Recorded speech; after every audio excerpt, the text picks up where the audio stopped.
اور میں اپنے آپ کو پاک صاف نہیں کہتا، کیونکہ نفس امارہ انسان کو برائی ہی سکھاتا رہتا ہے، مگر یہ کہ میرا پروردگار رحم فرمائے۔ بے شک میرا پروردگار بخشنے والا ہے، مہربان ہے۔ اور بادشاہ نے حکم دیا کہ اسے میرے پاس لاؤ، میں اسے اپنا مصاحب خاص بناؤں گا۔ پھر جب ان سے گفتگو کی تو کہا کہ آج سے تم ہمارے ہاں صاحب منزلت ہو اور صاحب اعتبار ہو۔ یوسف نے کہا مجھے زرعی پیداوار پر مقرر کر دیجئے، کیونکہ میں حفاظت بھی کر سکتا ہوں اور اس کام سے واقف بھی ہوں۔ اس طرح ہم نے یوسف کو ملک مصر میں جگہ دی اور وہ اس ملک میں جہاں چاہتے تھے رہتے تھے۔ ہم اپنی رحمت جس پر چاہتے ہیں کرتے ہیں اور نیکوکاروں کے اجر کو ضائع نہیں کرتے، اور جو لوگ ایمان لائے اور ڈرتے رہے ان کے لیے آخرت کا اجر بہت بہتر ہے۔ اور یوسف کے بھائی کنعان سے مصر میں غلہ خریدنے کے لیے آئے تو یوسف کے پاس گئے، تو یوسف نے ان کو پہچان لیا اور وہ ان کو نہ پہچان سکے۔ اور جب یوسف نے ان کے لیے ان کا سامان تیار کر دیا تو کہا کہ پھر آنا تو جو باپ کی طرف سے تمہارا ایک اور بھائی ہے اسے بھی میرے پاس لیتے آنا۔ کیا تم نہیں دیکھتے کہ میں ناب بھی پوری پوری دیتا ہوں اور مہمانداری بھی خوب کرتا ہوں؟ اب اگر تم اسے میرے پاس نہ لاؤ گے تو نہ تمہیں میرے ہاں سے غلہ ملے گا اور نہ تم میرے پاس ہی آ سکو گے۔ انہوں نے کہا کہ ہم اس کے بارے میں اس کے والد کو پھسلائیں گے اور ہم یہ کام کر کے رہیں گے۔ اور یوسف نے اپنے خدام سے کہا کہ ان کا سرمایہ یعنی غلے کی قیمت ان کے سامان میں رکھ دو۔ عجب نہیں کہ جب یہ اپنے اہل و عیال میں جائیں تو اسے پہچان لیں، اور عجب نہیں کہ یہ پھر یہاں آئے۔ بس جب وہ اپنے والد کے پاس واپس گئے تو کہنے لگے کہ ابا ہمارے لیے غلے کی بندش کر دی گئی ہے، تو ہمارے ساتھ ہمارے بھائی کو بھیج دیجئے تاکہ ہم پھر غلہ لائیں اور ہم اس کے نگہبان ہیں۔ یعقوب نے کہا کہ میں اس کے بارے میں تمہارا اعتبار نہیں کرتا، مگر ویسا ہی جیسا پہلے اس کے بھائی کے بارے میں کیا تھا، سو اللہ ہی بہتر نگہبان ہے اور وہ سب سے زیادہ رحم کرنے والا ہے۔ اور جب انہوں نے اپنا اسباب کھولا تو دیکھا کہ ان کا سرمایہ واپس کر دیا گیا ہے۔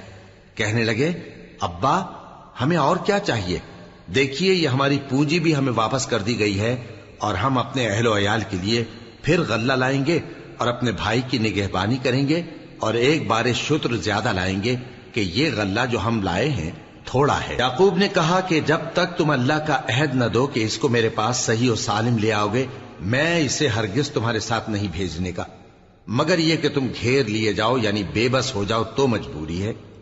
پس جب انہوں نے والد کو اپنا قول دیا تو یعقوب نے کہا کہ جو قول و قرار ہم کر رہے ہیں اس کا اللہ ضامن ہے، اور فرمایا کہ اے میرے بیٹو ایک ہی دروازے سے داخل نہ ہونا بلکہ جدا جدا دروازوں سے داخل ہونا، اور میں اللہ کی تقدیر کو تو تم سے روک نہیں سکتا، بے شک حکم اللہ ہی کا ہے، میں اسی پر بھروسہ رکھتا ہوں اور اہل توکل کو اسی پر بھروسہ رکھنا چاہیے۔ اور جب وہ ان مقامات سے داخل ہوئے جہاں جہاں سے داخل ہونے کے لیے ان کے والد نے ان سے کہا تھا تو وہ تدبیر اللہ کے حکم کو ذرا بھی ٹال نہیں سکتی تھی۔ ہاں وہ یعقوب کے دل کی خواہش تھی جو انہوں نے پوری کی تھی، اور بے شک وہ صاحب علم تھے کیونکہ ہم نے ان کو علم سکھایا تھا، لیکن اکثر لوگ نہیں جانتے۔ اور جب وہ لوگ یوسف کے پاس پہنچے تو یوسف نے اپنے حقیقی بھائی کو اپنے پاس جگہ دی اور کہا کہ میں تمہارا بھائی ہوں، تو جو سلوک یہ ہمارے ساتھ کرتے رہے ہیں اس پر افسوس نہ کرنا۔ پھر جب ان کا اسباب تیار کر دیا تو اپنے بھائی کے تھیلے میں آپ خورا رکھ دیا۔ پھر جب وہ آبادی سے باہر نکل گئے تو ایک پکارنے والے نے آواز دی کہ قافلے والو تم تو چور ہو۔ وہ ان کی طرف متوجہ ہو کر کہنے لگے کہ تمہاری کیا چیز کھوئی گئی ہے؟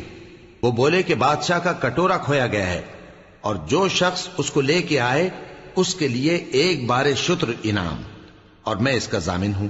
وہ کہنے لگے کہ اللہ کی قسم تم کو معلوم ہے کہ ہم اس ملک میں اس لیے نہیں آئے کہ خرابی کریں اور نہ ہم چوری کیا کرتے ہیں۔ وہ بولے کہ اگر تم جھوٹے نکلے یعنی چوری ثابت ہوئی تو اس کی سزا کیا؟ انہوں نے کہا کہ اس کی سزا یہ کہ جس کے تھیلے میں وہ دستیاب ہو وہی اس کا بدل قرار دیا جائے، ہم ظالموں کو یہی سزا دیا کرتی ہیں۔ پھر یوسف نے اپنے بھائی کے تھیلے سے پہلے ان کے تھیلوں کو دیکھنا شروع کیا، پھر اپنے بھائی کے تھیلے میں سے اس کو نکال لیا۔ اس طرح ہم نے یوسف کے لیے تدبیر کی، ورنہ بادشاہ کے قانون کے مطابق وہ اپنے بھائی کو لے نہیں سکتے تھے مگر یہ کہ اللہ چاہے ہم جس کے چاہتے ہیں درجے بلند کرتے ہیں، اور ہر علم والے سے بڑھ کر ایک بڑا علم والا ہے۔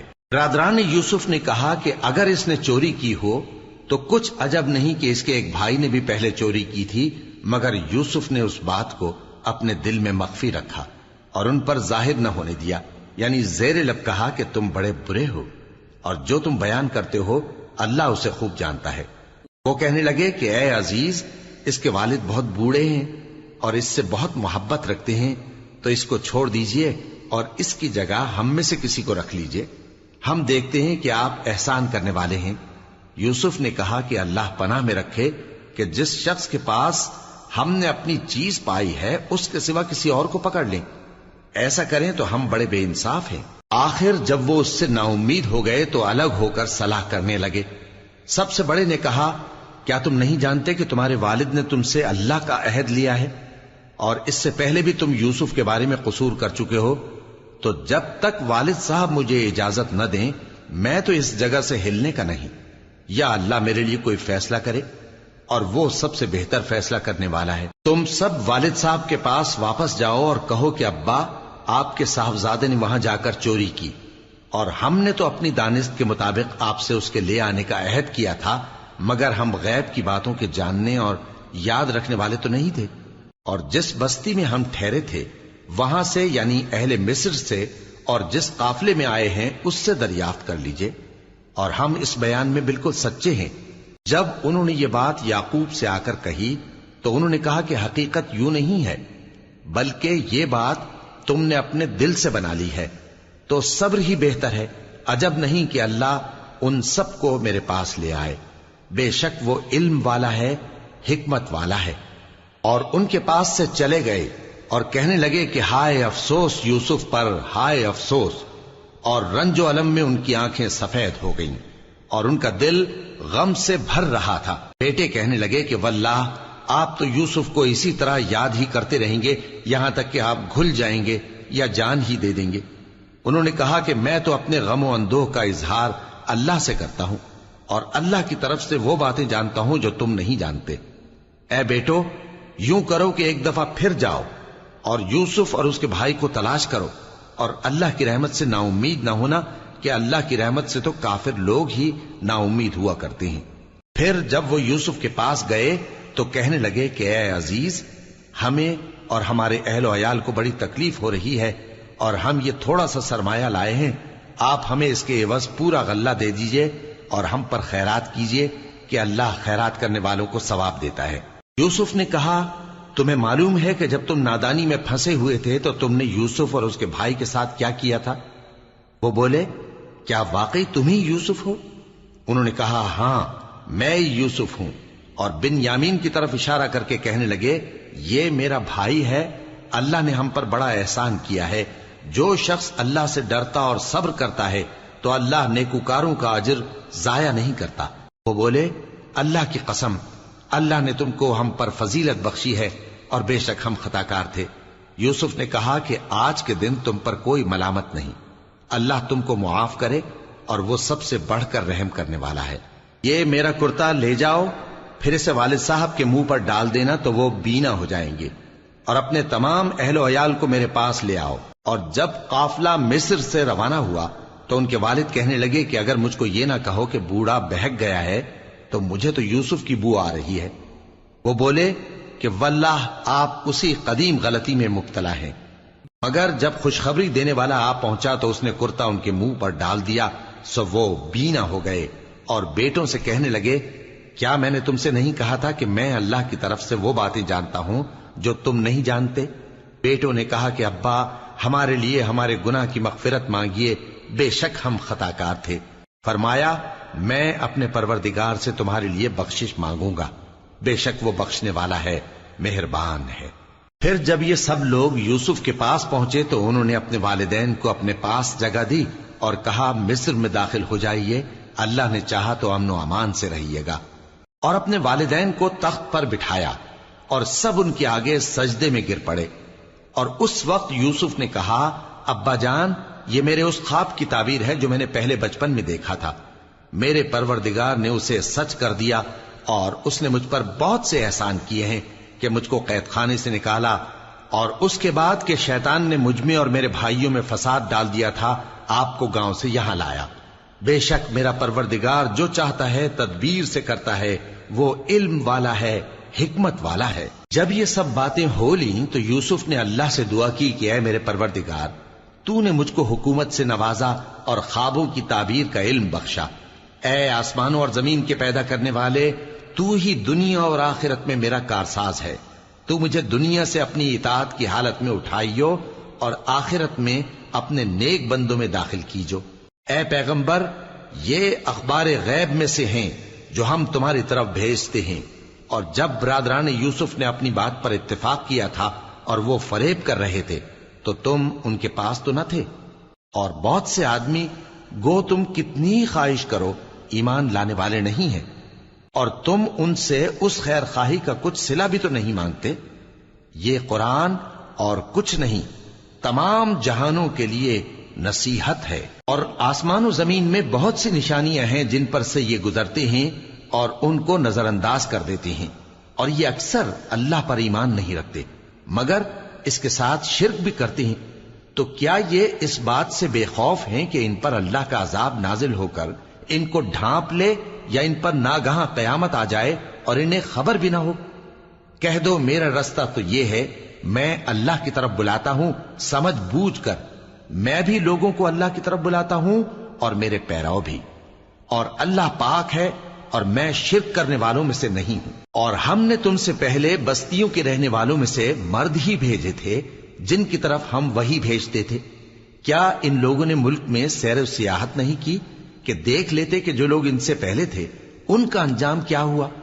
اور متقیوں کے لیے آخرت کا گھر بہت اچھا ہے، کیا تم سمجھتے نہیں؟ یہاں تک کہ جب پیغمبر نا امید ہو گئے اور انہوں نے خیال کیا کہ اپنی نصرت کے بارے میں جو بات انہوں نے کہی تھی اس میں وہ سچے نہ نکلے، تو ان کے پاس ہماری مدد آ پہنچی، پھر جسے ہم نے چاہا بچا دیا، اور ہمارا عذاب اتر کر گناہگار لوگوں سے پھیرا نہیں کرتا۔ ان کے قصے میں عقل مندوں کے لیے عبرت ہے۔ یہ قرآن ایسی بات نہیں ہے جو اپنے دل سے بنائی گئی ہو، بلکہ جو کتابیں اس سے پہلے نازل ہوئی ہیں ان کی تصدیق کرنے والا ہے اور ہر چیز کی تفصیل کرنے والا، اور مومنوں کے لیے ہدایت اور رحمت ہے۔ شروع اللہ کا نام لے کر جو بڑا مہربان نہایت رحم والا ہے۔ الف لام میم را۔ اے نبی، یہ کتاب الہی کی آیتیں ہیں، اور جو کچھ تمہارے پروردگار کی طرف سے تم پر نازل ہوا ہے حق ہے، لیکن اکثر لوگ ایمان نہیں لاتے۔ اللہ وہی تو ہے جس نے ستونوں کے بغیر آسمان جیسا کہ تم دیکھتے ہو اتنے اونچے بنائے، پھر عرش پر جلوہ افروز ہوا اور سورج اور چاند کو کام میں لگا دیا، ہر ایک میعاد معین تک گردش کر رہا ہے۔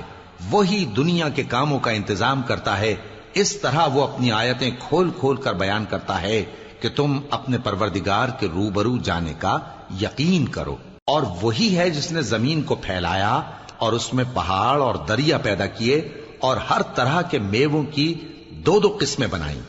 وہی رات کو دن کا لباس پہناتا ہے، غور کرنے والوں کے لیے اس میں بہت سی نشانیاں ہیں۔ اور زمین میں کئی طرح کے قطعات ہیں ایک دوسرے سے ملے ہوئے، اور انگور کے باغ اور کھیتی اور کھجور کے درخت، بعض کی بہت سی شاخیں ہیں اور بعض کی اتنی نہیں ہوتی، باوجود کہ پانی سب کو ایک ہی ملتا ہے۔ اور ہم بعض میووں کو بعض پر لذت میں فضیلت دیتی ہیں، اور اس میں سمجھنے والوں کے لیے بہت سی نشانیاں ہیں۔ اگر تم عجیب بات سننی چاہو تو کافروں کا یہ کہنا عجیب ہے کہ جب ہم مر کر مٹی ہو جائیں گے تو کیا اثر نو پیدا ہوں گے؟ یہی لوگ ہیں جو اپنے پروردگار سے منکر ہوئے ہیں، اور یہی ہیں جن کی گردنوں میں طوق ہوں گے، اور یہی اہل دوزخ ہیں کہ ہمیشہ اس میں جلتے رہیں گے۔ اور یہ لوگ بھلائی سے پہلے تم سے برائی جلدی سے مانگتے ہیں، یعنی طالب عذاب ہیں، حالانکہ ان سے پہلے عذاب واقع ہو چکے ہیں۔ اور تمہارا پروردگار لوگوں کو باوجود ان کی بے انصافیوں کے معاف کرنے والا ہے، اور بے شک تمہارا پروردگار سخت عذاب دینے والا ہے۔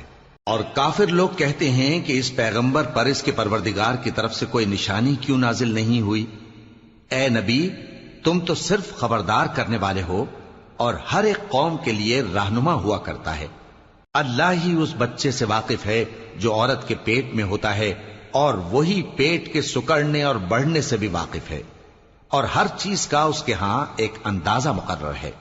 وہ چھپی اور ظاہر چیزوں کا جاننے والا ہے، سب سے بزرگ ہے، عالی رتبہ ہے۔ کوئی تم میں سے چپکے سے بات کہے یا پکار کر، یا رات کو کہیں چھپ جائے یا دن کی روشنی میں کھلم کھلا چلے پھرے، اللہ کے نزدیک برابر ہے۔ اس کے آگے اور پیچھے اللہ کے چوکیدار ہیں جو اللہ کے حکم سے اس کی نگرانی کرتے ہیں۔ اللہ اس نعمت کو جو کسی قوم کو حاصل ہے نہیں بدلتا جب تک کہ وہ اپنی حالت کو نہ بدلے، اور جب اللہ کسی قوم کے ساتھ برائی کا ارادہ کرتا ہے تو وہ پھر نہیں سکتی، اور اللہ کے سوا ان کا کوئی مددگار نہیں ہوتا۔ وہی تو ہے جو تم کو ڈرانے اور امید دلانے کے لیے بجلی دکھاتا اور بھاری بھاری بادل پیدا کرتا ہے، اور رعد اور فرشتے سب اس کے خوف سے اس کی تسبیح و تحمید کرتے رہتے ہیں۔ اور وہی بجلیاں بھیجتا ہے، پھر جس پر چاہتا ہے گرا بھی دیتا ہے، جبکہ وہ اللہ کے بارے میں جھگڑتے ہیں، اور وہ بڑی قوت والا ہے۔ کام کا پکارنا تو اسی کا ہے، اور جن کو یہ لوگ اس کے سوا پکارتے ہیں وہ ان کی پکار کو کسی طرح قبول نہیں کرتے، مگر اس شخص کی طرح جو اپنے دونوں ہاتھ پانی کی طرف پھیلا دے تاکہ دور ہی سے اس کے منہ تک آ پہنچے، حالانکہ وہ اس تک کبھی بھی نہیں آ سکتا۔ اور اسی طرح کافروں کی پکار بیکار ہے۔ اور جتنی مخلوقات آسمانوں اور زمین میں ہے، خوشی سے یا ناخوشی سے اللہ کے آگے سجدہ کرتی ہے، اور ان کے سائے بھی صبح و شام سجدے کرتے ہیں۔ ان سے پوچھو کہ آسمانوں اور زمین کا پروردگار کون ہے؟ تم ہی کہہ دو کہ اللہ۔ ان سے کہو کہ کیا تم نے اللہ کو چھوڑ کر ایسے لوگوں کو کارساز بنایا ہے جو خود اپنے نفع و نقصان کا بھی اختیار نہیں رکھتے؟ کہو کیا اندھا اور آنکھوں والا برابر ہیں، یا اندھیرا اور اجالا برابر ہو سکتا ہے؟ بھلا ان لوگوں نے جن کو اللہ کا شریک مقرر کیا ہے، کیا انہوں نے اللہ کسی مخلوقات پیدا کی ہے جس کے سبب ان کے لیے مخلوقات مشتبہ ہو گئی ہے؟ کہہ دو کہ اللہ ہی ہر چیز کا پیدا کرنے والا ہے، اور وہ یکتا ہے، بڑا زبردست ہے۔ اسی نے آسمان سے مے برسایا، پھر اس سے اپنے اپنے اندازے کے مطابق نالے بہ نکلے، پھر پانی پر پھولا ہوا جھاگ آ گیا۔ اور جس چیز کو زیور یا کوئی اور سامان بنانے کے لیے آگ میں تپاتے ہیں اس میں بھی ایسا ہی جھاگ ہوتا ہے۔ اس طرح اللہ حق و باطل کی مثال بیان فرماتا ہے۔ سو جھاگ تو سوکھ کر زائل ہو جاتا ہے، اور پانی جو لوگوں کو فائدہ پہنچاتا ہے وہ زمین میں ٹھہرا رہتا ہے۔ اس طرح اللہ صحیح اور غلط کی مثالیں بیان فرماتا ہے تاکہ تم سمجھو۔ جن لوگوں نے اللہ کے حکم کو قبول کیا ان کی حالت بہت بہتر ہوگی، اور جنہوں نے اس کو قبول نہ کیا، اگر روئے زمین کے سب خزانے ان کے اختیار میں ہوں تو وہ سب کے سب اور ان کے ساتھ اتنے ہی اور نجات کے بدلے میں صرف کر ڈالیں، مگر نجات کہاں؟ ایسے لوگوں کا حساب بھی برا ہوگا، اور ان کا ٹھکانہ بھی دوزخ ہے، اور وہ بری جگہ ہے۔ بھلا جو شخص یہ جانتا ہے کہ جو کچھ تمہارے پروردگار کی طرف سے تم پر نازل ہوا ہے حق ہے، وہ اس شخص کی طرح ہے جو اندھا ہے؟ اور سمجھتے تو وہی ہیں جو عقل مند ہیں، جو اللہ کے عہد کو پورا کرتے ہیں اور قول و قرار کو نہیں توڑتے، اور جن رشتوں کے جوڑے رکھنے کا اللہ نے حکم دیا ان کو جوڑے رکھتے، اور اپنے پروردگار سے ڈرتے رہتے اور برے حساب سے خوف رکھتے ہیں، اور جو اپنے پروردگار کی خوشنودی حاصل کرنے کے لیے مصائب پر صبر کرتے ہیں اور نماز پڑھتے ہیں، اور جو مال ہم نے ان کو دیا ہے اس میں سے پوشیدہ اور ظاہر خرچ کرتے ہیں، اور نیکی سے برائی کو دور کرتے ہیں۔ یہی لوگ ہیں جن کے لیے عاقبت کا گھر ہے، یعنی ہمیشہ رہنے کے باغات جن میں وہ داخل ہوں گے، اور ان کے باپ دادوں اور بیویوں اور اولاد میں سے جو نیکوکار ہوں گے وہ بھی بہشت میں جائیں گے، اور فرشتے بہشت کے ہر ایک دروازے سے ان کے پاس آئیں گے اور کہیں گے تم پر سلام ہو، یہ تمہاری ثابت قدمی کا بدلہ ہے، اور عاقبت کا گھر خوب گھر ہے۔ اور جو لوگ اللہ سے پختہ عہد کر کے اس کو توڑ ڈالتے اور جن رشتوں کے جوڑے رکھنے کا اللہ نے حکم دیا ہے ان کو قطع کر دیتے اور ملک میں فساد کرتے ہیں، ایسوں پر لعنت ہے اور ان کے لیے برا انجام ہے۔ اللہ جس کا چاہتا ہے رزق فراخ کر دیتا ہے اور جس کا چاہتا ہے تنگ کر دیتا ہے۔ اور کافر لوگ دنیا کی زندگی پر خوش ہو رہے ہیں، اور دنیا کی زندگی آخرت کے مقابلے میں بہت تھوڑا سامان ہے۔ اور کافر کہتے ہیں کہ اس پیغمبر پر اس کے پروردگار کی طرف سے کوئی نشانی کیوں نازل نہیں ہوئی؟ کہہ دو کہ اللہ جسے چاہتا ہے گمراہ کرتا ہے، اور جو اس کی طرف رجوع ہوتا ہے اس کو اپنی طرف کا رستہ دکھاتا ہے، یعنی ان کو جو ایمان لاتے اور جن کے دل اللہ کی یاد سے آرام پاتے ہیں ان کو۔ اور سن رکھو کہ اللہ کی یاد سے ہی دل آرام پاتے ہیں۔ جو لوگ ایمان لائے اور عمل نیک کیے ان کے لیے خوشحالی اور عمدہ ٹھکانہ ہے۔ جس طرح ہم پہلے پیغمبر بھیجتے رہے ہیں اسی طرح اے نبی ہم نے تم کو اس امت میں جس سے پہلے بہت سی امتیں گزر چکی ہیں بھیجا ہے، تاکہ تم ان کو وہ کتاب جو ہم نے تمہاری طرف بھیجی ہے پڑھ کر سنا دو۔ اور یہ لوگ رحمان کو نہیں مانتے۔ کہہ دو وہی تو میرا پروردگار ہے، اس کے سوا کوئی معبود نہیں، میں اسی پر بھروسہ رکھتا ہوں اور اسی کی طرف رجوع کرتا ہوں۔ اور اگر کوئی قرآن ایسا ہوتا کہ اس کی تاثیر سے پہاڑ چل پڑتے یا زمین پھٹ جاتی یا مردوں سے کلام کر سکتے تو کیا یہ لوگ ایمان لے آتے؟ بات یہ ہے کہ سب باتیں اللہ کے اختیار میں ہیں۔ تو کیا مومنوں کو اس سے اطمینان نہیں ہوا کہ اگر اللہ چاہتا تو سب لوگوں کو ہدایت کے رستے پر چلا دیتا؟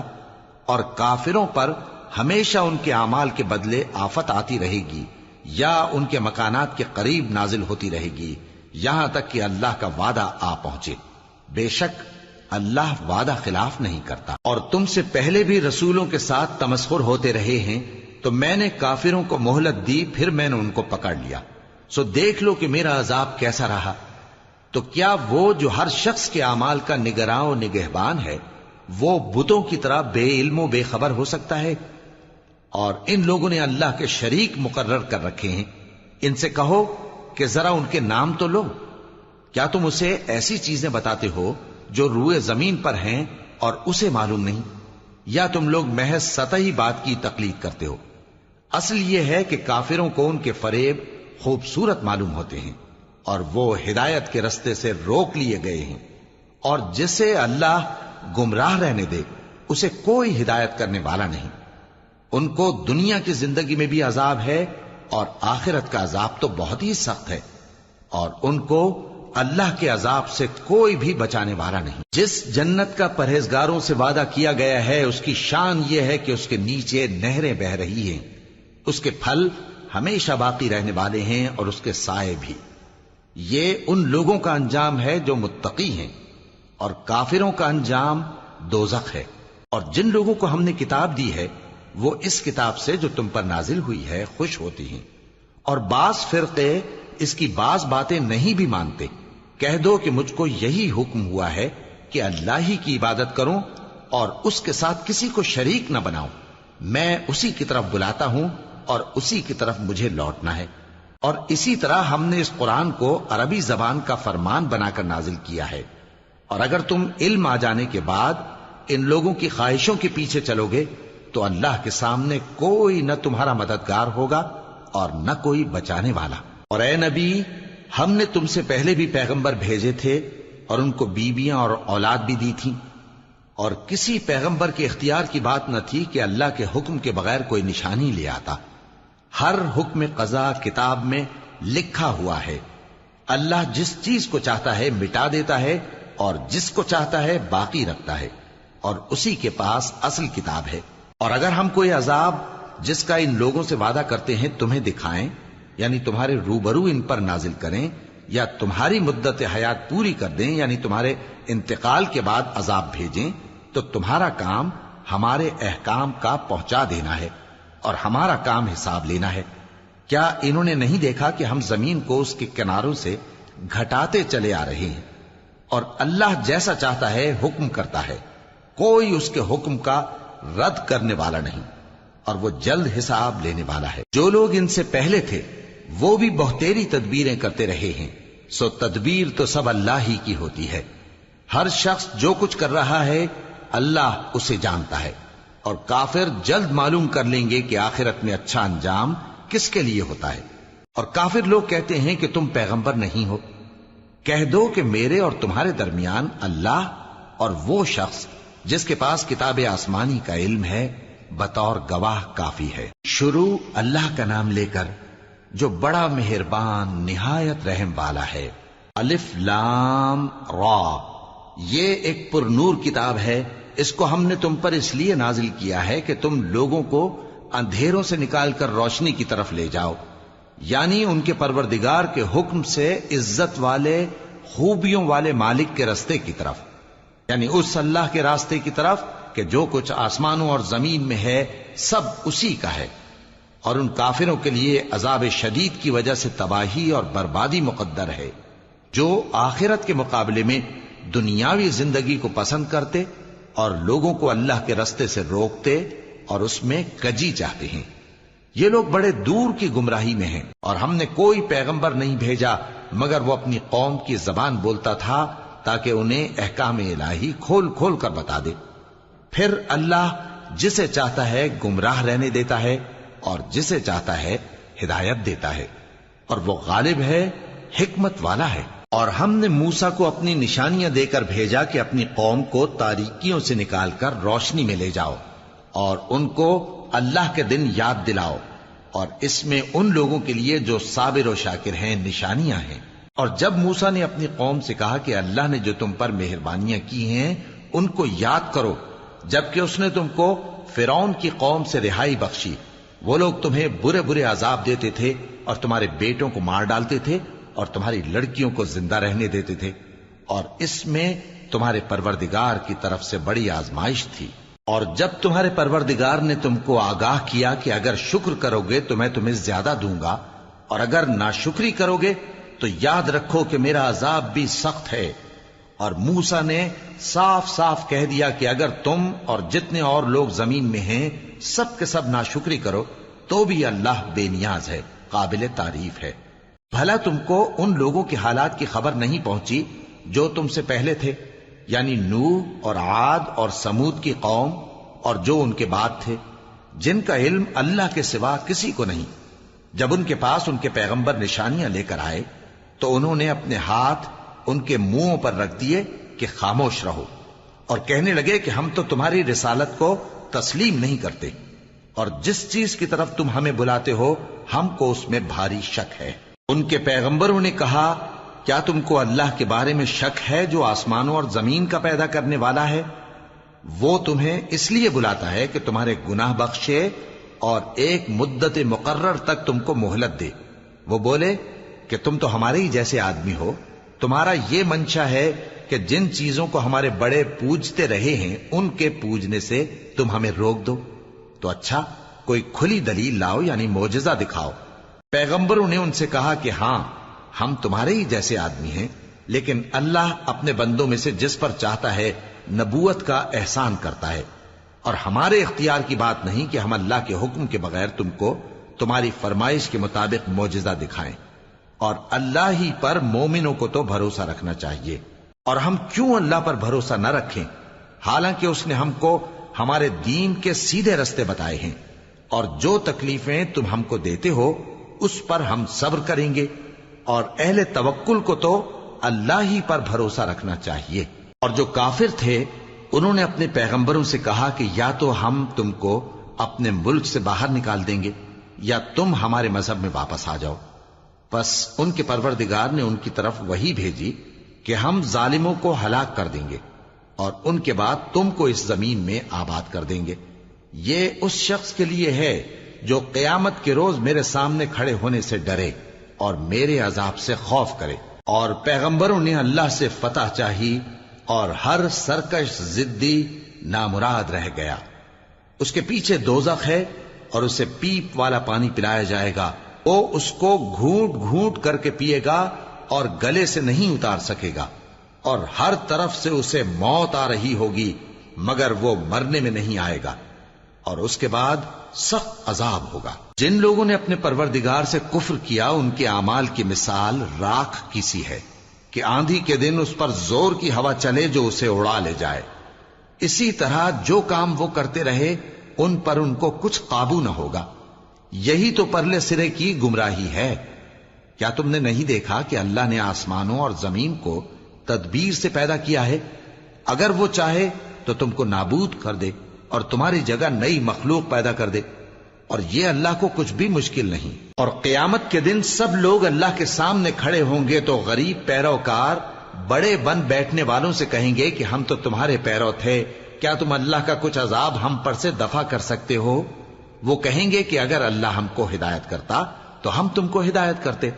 اب ہم گھبراہٹ ظاہر کریں یا صبر کریں، ہمارے حق میں برابر ہے، کوئی جگہ رہائی کی ہمارے لیے نہیں ہے۔ اور جب حساب کتاب کا کام فیصل ہو چکے گا تو شیطان کہے گا جو وعدہ اللہ نے تم سے کیا تھا وہ تو سچا تھا، اور جو وعدہ میں نے تم سے کیا تھا وہ جھوٹا تھا، اور میرا تم پر کسی طرح کا زور نہیں تھا۔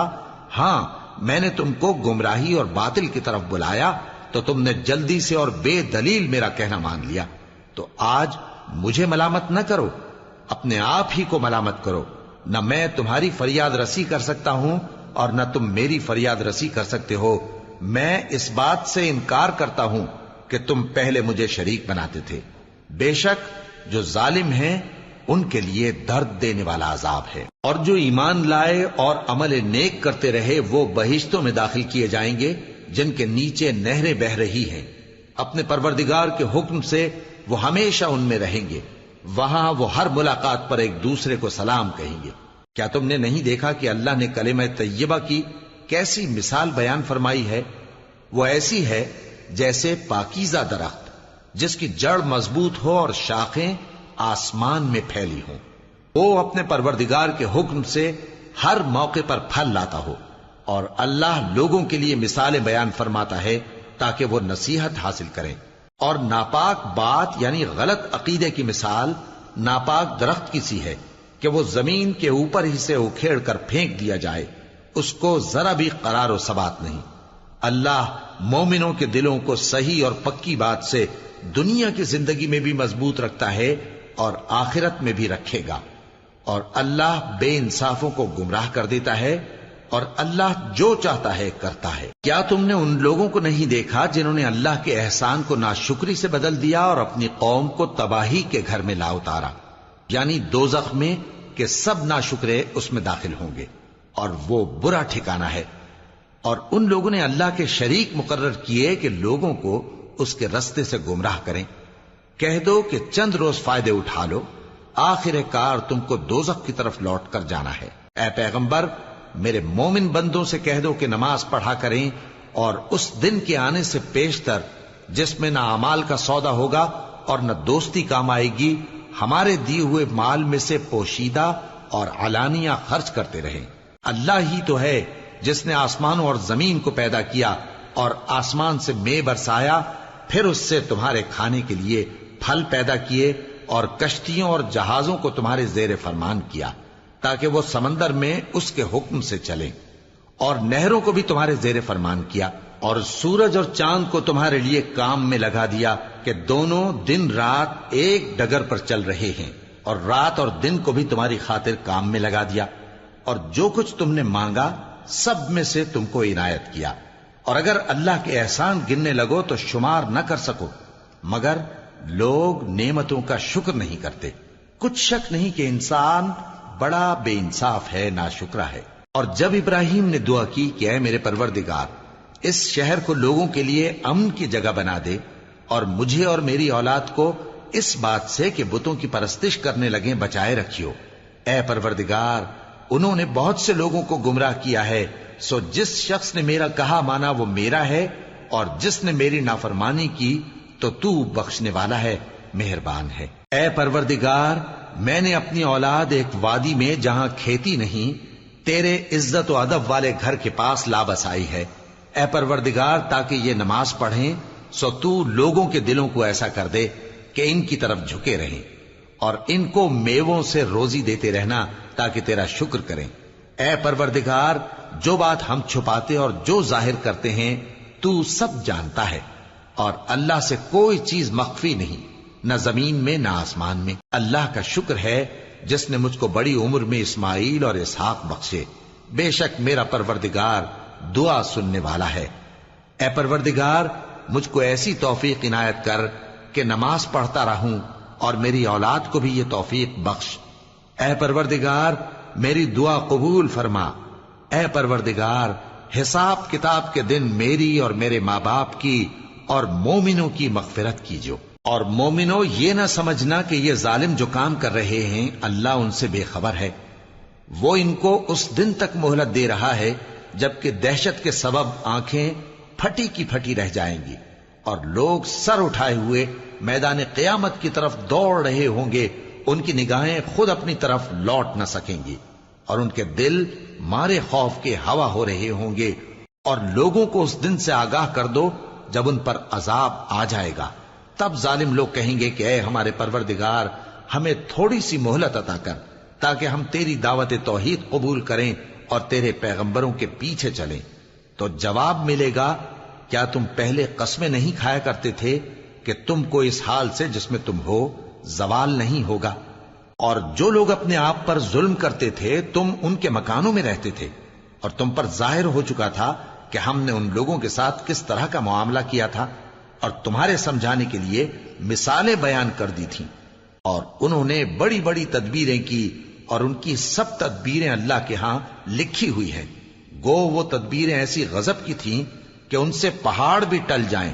تو ایسا خیال نہ کرنا کہ اللہ نے جو اپنے پیغمبروں سے وعدہ کیا ہے وہ اس کے خلاف کرے گا۔ بے شک اللہ زبردست ہے، بدلہ لینے والا ہے۔ جس دن یہ زمین دوسری ہی زمین بنا دی جائے گی اور آسمان بھی بدل دیے جائیں گے اور سب لوگ اللہ کے سامنے نکل کھڑے ہوں گے، جو یکتا ہے بڑا زبردست ہے۔ اور اس دن تم گناہگاروں کو دیکھو گے کہ زنجیروں میں جکڑے ہوئے ہیں، ان کے کرتے تارکول کے ہوں گے اور ان کے چہروں کو آگ لپٹ رہی ہوگی، یہ اس لیے کہ اللہ ہر شخص کو اس کے اعمال کا بدلہ دے۔ بے شک اللہ جلد حساب لینے والا ہے۔ یہ قرآن لوگوں کے نام اللہ کا پیغام ہے تاکہ ان کو اس سے ڈرایا جائے اور تاکہ وہ جان لیں کہ وہی اکیلا معبود ہے، اور تاکہ اہل عقل نصیحت حاصل کریں۔